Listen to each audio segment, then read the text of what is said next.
नमस्कार, आप देख रहे हैं BC24 का खास बुलेटिन सैटेलाइट और मैं हूं आपके साथ सृष्टि पांडे।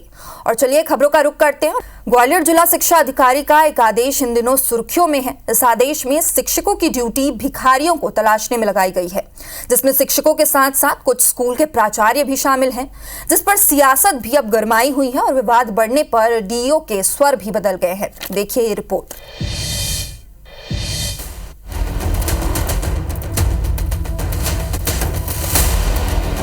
इस भीषण गर्मी के बीच ग्वालियर चंबल में भिखारियों को तलाशने के लिए शिक्षकों और प्राचार्यों की ड्यूटी लगी है।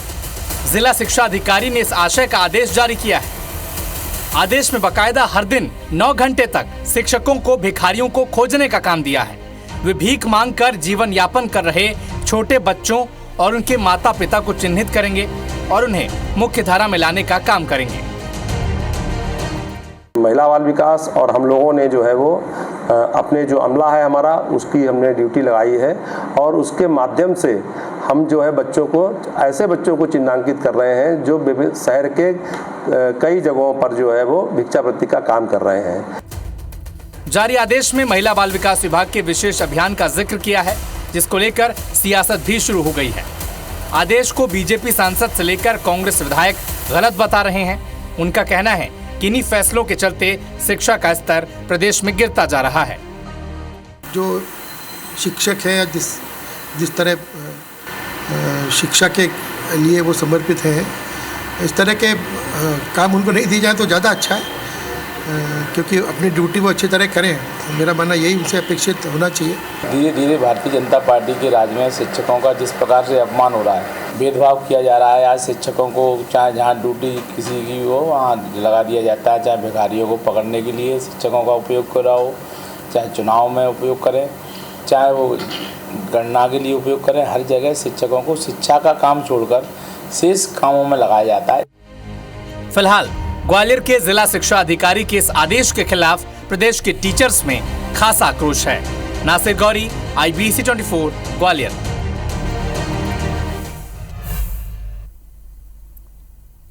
वहीं छत्तीसगढ़ के बहुचर्चित कोल घोटाले मामले में जेल में बंद निलंबित उपसचिव सौम्या चौरसिया और निलंबित महिला यस रानू साहू की मुश्किलें कम होने का नाम नहीं ले रही। एक बार फिर सौम्या और रानू की पुलिस रिमांड 8 दिन 3 जून तक बढ़ाते हुए EOW की टीम को पूछताछ के लिए सौंप दिया गया है। EOW के वकील ने बताया कि माननीय न्यायालय के द्वारा दी गई पुलिस रिमांड के दौरान सशर्तों का पालन किया जा रहा है।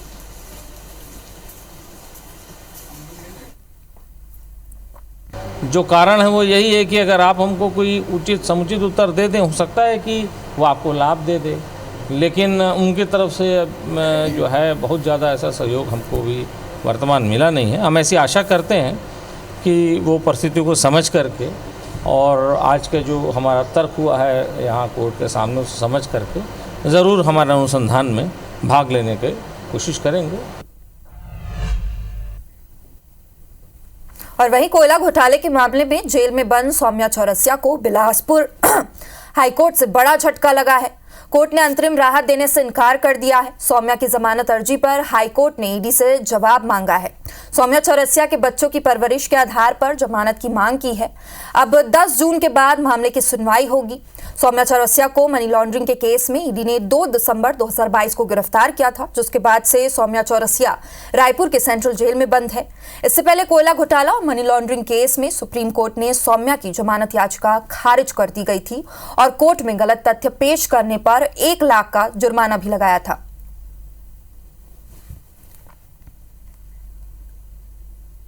और वहीं छत्तीसगढ़ के बहुचर्चित कस्टम मिलिंग घोटाला मामले में ED की ओर से गिरफ्तार आरोपी रोशन चंद्राकर को कोर्ट में पेश किया गया। जिला न्यायालय में PMLO कोर्ट के न्यायाधीश के छुट्टी पर होने की वजह से ED ने आरोपी को रायपुर के DJ कोर्ट में पेश करने के साथ ही पूछताछ के लिए 14 दिन कस्टोडियल रिमांड बढ़ाने की मांग की है। कोर्ट में दोनों पक्षों में रिमांड आवेदन पर जमकर बहस हुई। बचाव पक्ष के वकील ने अपना पक्ष रखा और कस्टोडियल रिमांड का विरोध भी किया। वहीं ED के वकील ने कोर्ट में कहा कि 150 करोड़ रुपए से ज्यादा के कस्टम मिलिंग प्रोत्साहन घोटाले में रोशन चंद्राकर की गहन संलिप्तता के प्रमाण मिले हैं। इसके साथ ही केस से जुड़े कई अहम तथ्य मिले हैं। ये पक्ष रखते हुए ED के वकील ने 10 दिन की कस्टोडियल रिमांड की मांग की है। अगर सूत्रों की माने तो ईडी को मिले कई दस्तावेजों और गैजेट्स में मिली जानकारियों में पिछली कांग्रेस सरकार के कोषाध्यक्ष रामगोपाल अग्रवाल को इस घोटाले के दौरान लिए जाने वाले 20 और 50 रुपए प्रतिदिन के हिसाब से की जाने वाली वसूली गिरफ्तार रोशन चंद्राकर की ओर से ही पहुंचाने के प्रमाण भी मिले हैं। हालांकि इस बात की पुष्टि ईडी का कोई भी अधिकारी नहीं कर रहा है। फिलहाल रामगोपाल अग्रवाल फरार बताए जा रहे हैं और दोनों पक्षों की दलीलों को सुनने के बाद कोर्ट ने रोशन चंद्राकर को 14 दिन की कस्टोडियल रिमांड पर ईडी की टीम को सुपुर्द कर दिया है। कस्टम मिलिंग मामले में रोशन चंद्राकर को अरेस्ट किया गया था और रोशन चंद्राकर के जो कस्टोडियल रिमांड की अवधि समाप्त हो रही थी उसे आज पुनः कस्टोडियल रिमांड के जो अवधि समाप्त होने के पश्चात प्रस्तुत किया गया था और हमने जुडिशल रिमांड की मांग किया था। तो हमारी इस मांग को माननीय न्यायालय ने स्वीकार कर लिया है और जो उसकी आगामी तिथि दी गई है वो 10 जून दी गई है। ग्वालियर में बिजली के तार डालने को लेकर दो पक्षों में झगड़ा हो गया। झगड़े को शांत करने के लिए डायल 100 की गाड़ी मौके पर पहुंची। यहां झगड़ा कर रहे लोगों ने पुलिस की गाड़ी पर ही हमला कर दिया और पुलिस कर्मियों की वर्दी भी फाड़ दी। पुलिस कर्मियों ने थाने पहुंचकर शिकायत दर्ज कराई। इसके बाद पुलिस फोर्स वापस मौके पर पहुंची। तब तक 3 आरोपी वहां से फरार हो गए थे। एक आरोपी पुलिस के हाथ लग गया, जिसे पुलिस ने गिरफ्तार कर लिया है।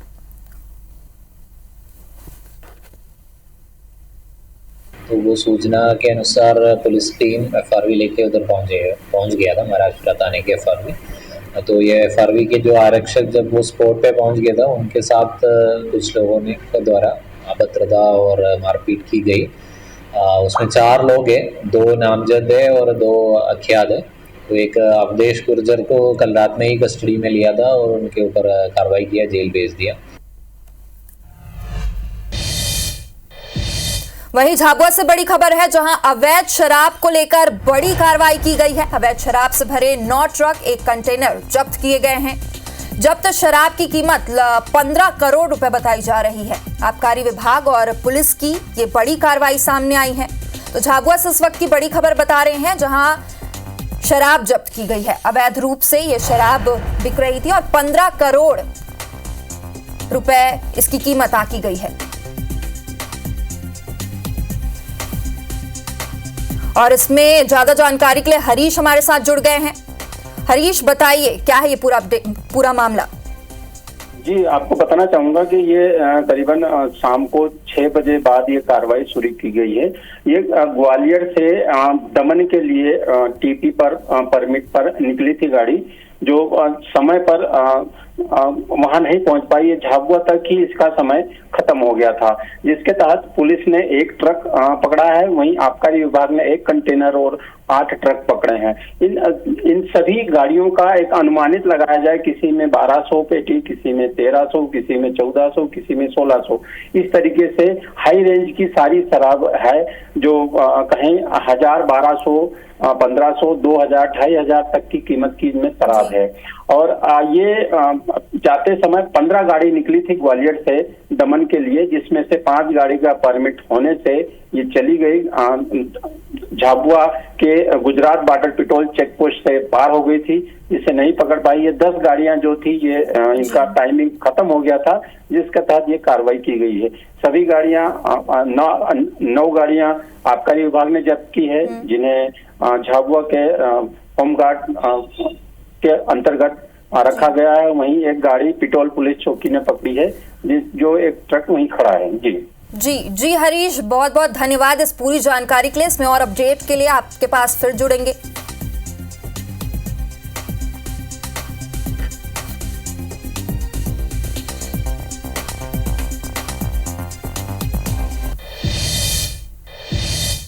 और रायपुर से इस वक्त की बड़ी खबर आपको बता दें, पुलिस रिमांड में 4 शूटर जो पहले थे, उन शूटरों ने बड़ा खुलासा किया है। 2 बड़े कारोबारी शूटर उनके निशाने पर थे। दोनों औद्योगिक घरानों का झारखंड में कारोबार करते थे। दहशत फैलाने शूटरों ने फायरिंग की थी। चारों शूटरों के पास से एक ही तरह का मैप भी बरामद हुआ है।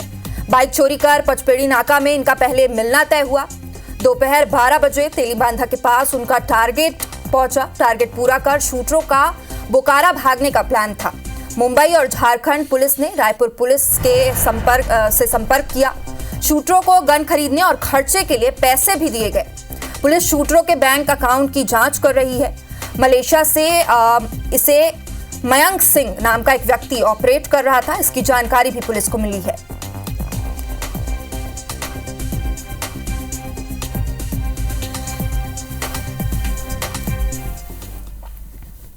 थाना गंज में 4 शूटरों को अरेस्ट किया गया है, जो यहाँ पर कारोबारी को की हत्या करने के लिए आए थे, वहाँ डकैती डालने के लिए आए हुए थे और इन्होंने प्लानिंग करके यहाँ पर पूरी रणनीति बनाई हुई थी। और जिस हिसाब से था कि ये एक जगह पचपेड़ी नाका के आसपास मिलने वाले थे और वहाँ से मोटरसाइकिल से 3 लोग सवार होकर घटना को अंजाम देके जो भी तेलीबांधा के आसपास कहीं, और यहाँ से वो बोकारो जाने के प्लानिंग में थे।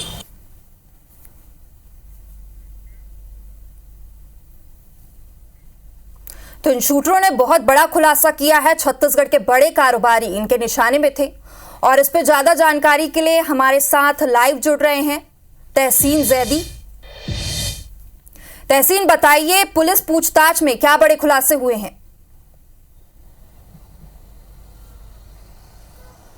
देखिए, जिस तरीके से एक बड़ी सफलता ये कल रायपुर पुलिस ने इसमें हासिल की है कि जो आज खूनी खेल होने वाला था राजधानी में, बहुत बड़ा खूनी खेल जो होने वाला था, उसको कल उन्होंने जो 4 शूटर जो हैं, जिसमें अगर बात करें तो अमन साहू और लॉरेंस बिश्नोई गैंग के जो शार्प शूटर थे, उनको वारदात करने से पहले इनको गिरफ्तार किया। उसके बाद उनको रिमांड पे लिया है और 8 दिन की जो रिमांड इनको मिली है उसमें आज पहले दिन से कड़ाई से पूछताछ की गई तो कई चौंकाने वाले इनमें खुलासे हुए हैं। उनमें अगर सबसे पहले अगर बात करें तो इनके इन चारों जो शूटर हैं, इनके जो मोबाइलों को जो प्रारंभिक जांच उसमें की गई है, उसमें चारों के पास एक ही तरह के मैप मिले हैं, किस तरीके से आना है, किस तरीके से जाना है, कहाँ मिलना है, इस तरीके का पूरा एक रोड मैप जो है वो उनके पास मिला है।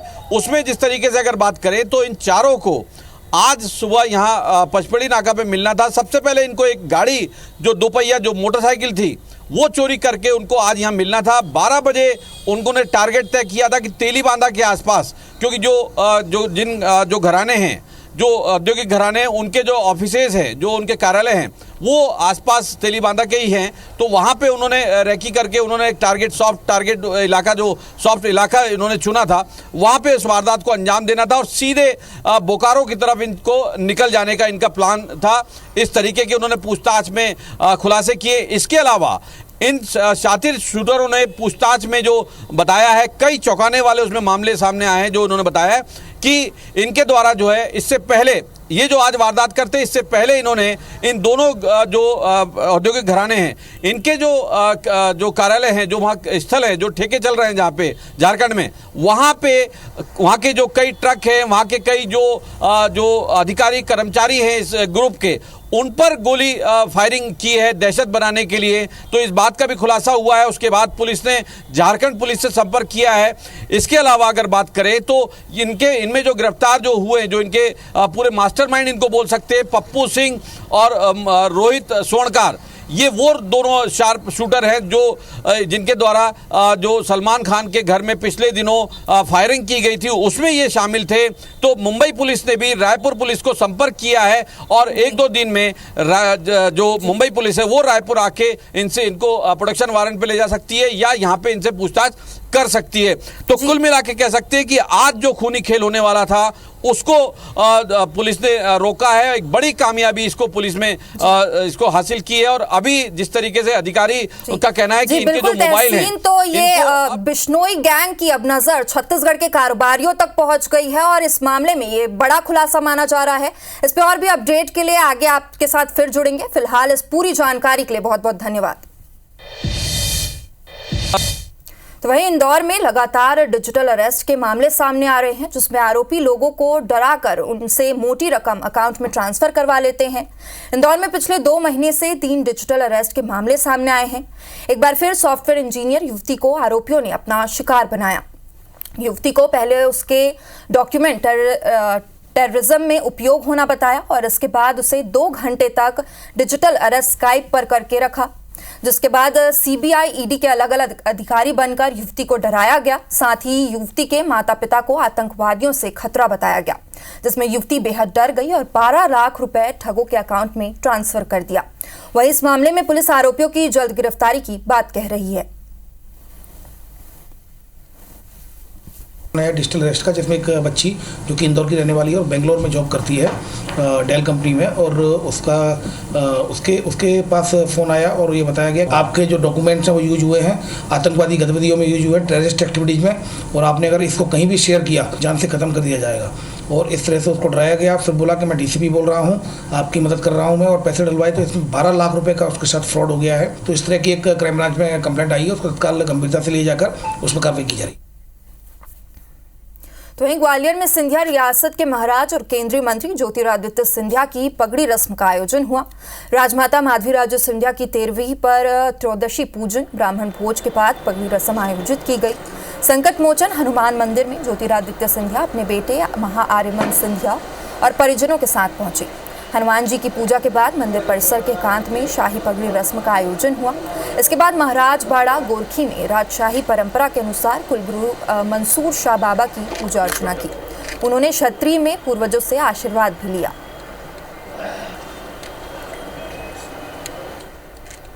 बड़ौदा जो महाराज हैं, इनके परिवार में आज की तारीख में सबसे बुजुर्ग जो हैं बड़ौदा महाराज हैं, वो पधारे हुए थे।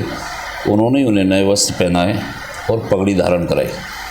तो ये पूजा अर्चना वहाँ हुई और आज इस कार्यक्रम के बाद में सार्वजनिक जीवन में आज वो अपने सब काम करने के लिए स्वतंत्र हो गए और आज ये पूरा जो शोक का समय है वो समाप्त हो गया। और लगातार गर्मी का कहर जारी है। मध्य प्रदेश में भी गर्मी का कहर देखने को मिला। भीषण गर्मी के चलते लोग परेशान हो रहे हैं। नौतपे के तीसरे दिन प्रदेश में 46 जिलों में भीषण गर्मी का अलर्ट जारी किया गया है और रतलाम, धार, राजगढ़ में लू का रेड अलर्ट भी जारी किया गया है। एमपी के 6 जिलों में 46 डिग्री तक पारा पहुंच गया है। पिछले 10 सालों का गर्मी ने इस साल रिकॉर्ड भी तोड़ दिया है। 2016 के बाद 26 मई को भोपाल का तापमान 45 डिग्री के ऊपर दर्ज किया गया। इंदौर में पिछले काफी दिनों से तापमान लगातार बढ़ रहा है। पिछले 10 सालों में पहली बार लगातार 8 दिन तक तापमान 41 डिग्री पार गया। वहीं विदिशा में पारा 45 डिग्री तक पहुंच गया। भीषण गर्मी के चलते उल्टी दस्त और लू लगने से मरीजों की संख्या बहुत बढ़ गई है।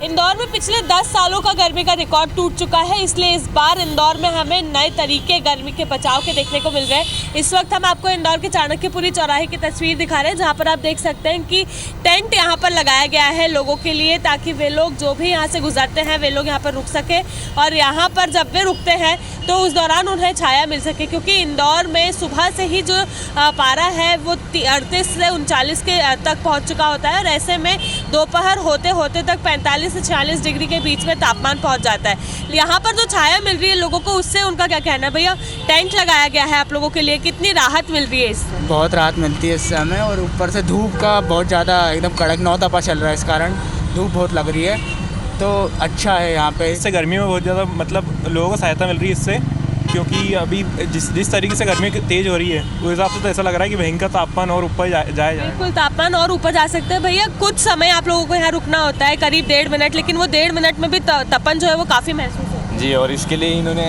टेंट वगैरह लगाया है, पब्लिक को बहुत सपोर्ट मिल रहा है। जो धूप लगती है हमें 30 सेकेंड जो भी 1 मिनट में, इसलिए बहुत इंदौर में जो ये सुविधाएं दी जा रही है बहुत अच्छा लगता है। ऊपर टेंट लगा है तो वही कुछ चौराहों पर ग्रीन नेट लगी है। MIC के सदस्य ही हैं इनमें से कई लोग जो लोगों को छाया देने की कोशिश यहाँ पर कर रहे हैं, क्योंकि इंदौर का तापमान 45 डिग्री के करीब पहुँच चुका है और ऐसे में ये जो गर्मी का मौसम है लोगों को बड़ा सता रहा है। हालांकि नौतपे के तीसरे दिन फिर से धूप जो है वो लोगों को सता रही है। दूसरे दिन थोड़ी सी राहत मिली थी, लेकिन जिस तरह से धूप लोगों को सताती है और 11 से लेकर 4 बजे तक सताती है, उस बीच यहाँ के लोगों को इससे राहत मिलती है। पूरे चौराहे पर अगर आप देखेंगे तो इसी तरह की नेट जो है वो हर जगह लगी हुई है और इससे लोगों को सहायता जो है वो भी मिल रही है, ताकि यहाँ पर भले ही 2 मिनट खड़े रहना पड़े, लेकिन उस 2 मिनट में भी उन्हें ज़्यादा तपन महसूस ना हो। कैमरामैन संतोष जटवन के साथ निहारिका शर्मा, IBC 24 इंदौर। 3-4 हो गए, उल्टी दस्त हो रहा है बहुत तेज। क्यों नहीं हो रहा, क्या कारण है? गर्मी के कारण हो रहा है। पलंग कोई खाली नहीं है, दो तीन एक पलंग में उसमें कोई नीचे लेट जाता है। टेम्परेचर 45-46 जा रहा आएगा तो गर्मी लू बहुत तेज है। इसी वजह से अस्पताल में मरीज बढ़ रहे हैं। सर बहुत मरीज बढ़ रहे हैं। अत्यधिक गर्मी होने की वजह से जिला चिकित्सालय में मरीजों की संख्या में करीबन 30% से अधिक की वृद्धि हुई है। इसमें मुख्यतः लूज मोशंस, वोमिटिंग के पेशेंट अधिकतर आ रहे हैं अस्पताल। और नौतप्पा का इसी तरह का कुछ कहर छत्तीसगढ़ में भी जारी है। इस बीच छत्तीसगढ़ मौसम विभाग ने गर्मी को लेकर 28, 29 और 30 मई के लिए येलो अलर्ट जारी किया है। मौसम विभाग ने इस दौरान लू चलने की आशंका के चलते एडवाइजरी भी जारी की है और लोगों को दोपहर 12 से शाम 4 बजे तक घर से बाहर नहीं निकलने की सलाह दी है। लेकिन इस बीच कामकाजी लोगों को घर से बाहर निकलना पड़ ही रहा है। ऐसे में डॉक्टर गर्मी से बचने के लिए लोगों को खूब पानी पीने की सलाह दे रहे हैं और शरीर को हाइड्रेटेड रखने के लिए पानी के साथ ORS और नींबू पीने को कह रहे हैं। साथ ही किसी भी तरह की परेशानी होने पर डॉक्टर के पास जाने की सलाह दी जा रही है। ये अधिकतम तापमान जो है वो अगले 3 दिन तक 2 से 3 डिग्री का वृद्धि दर्ज होने के चांसेस है। और येलो अलर्ट जो है मुख्य रूप से कल से है 28, 29, 30। ये 3 दिन जो है लगभग बिलासपुर, रायपुर और दुर्ग जिले के संभाग के सभी जिलों में होने का चांसेस है। पहला तो जो एडवाइजरी है हम कोशिश करें उसको फॉलो करना। अगर बहुत ज़रूरी ना हो तो उस ड्यूरेशन में बाहर ना निकले, पर किसी कारणवश अगर निकलना बहुत ज़रूरी हो तो कुछ चीज़ें हैं, अपने आप को हाइड्रेट रखना। हाइड्रेशन से मेरा मतलब है कि सफिशिएंट अमाउंट में पानी पी के जाएं। इलेक्ट्रोल अवेलेबल नहीं है तो नींबू जरा सा 1 चुटकी भर नमक और 1 चुटकी भर चीनी डाल के भी पिया जा सकता है उसको। तो लगातार गर्मी अपने तीखे तेवर दिखा रही है। भीषण गर्मी से आम लोग तो बेहाल ही हैं, भगवान भी इस गर्मी से बच नहीं पा रहे हैं। दरअसल बढ़ते तापमान को देखते हुए अलीराजपुर जिले के मंदिरों में भगवान के लिए AC और कूलर लगाए गए हैं ताकि भगवान को गर्मी ना लगे। अलीराजपुर के जोबट में गोपाल मंदिर और शिव मंदिर में भी इस भीषण गर्मी के बचाव के लिए भक्तों ने AC दान किया। इसके साथ ही अन्य मंदिरों में कूलरों का सहारा भी लिया जा रहा है। मंदिर के पुजारी हरिओम शर्मा कहते हैं कि जिस प्रकार हर मनुष्य को गर्मी परेशान कर रही है, ठीक उसी प्रकार भगवान पर भी मौसम का प्रभाव रहता है। और इसी के साथ इस बुलेटिन में इतना ही, लेकिन तमाम देश प्रदेश की बड़ी खबरों से जुड़े रहने के लिए देखते रहिए IBC 24। नमस्कार।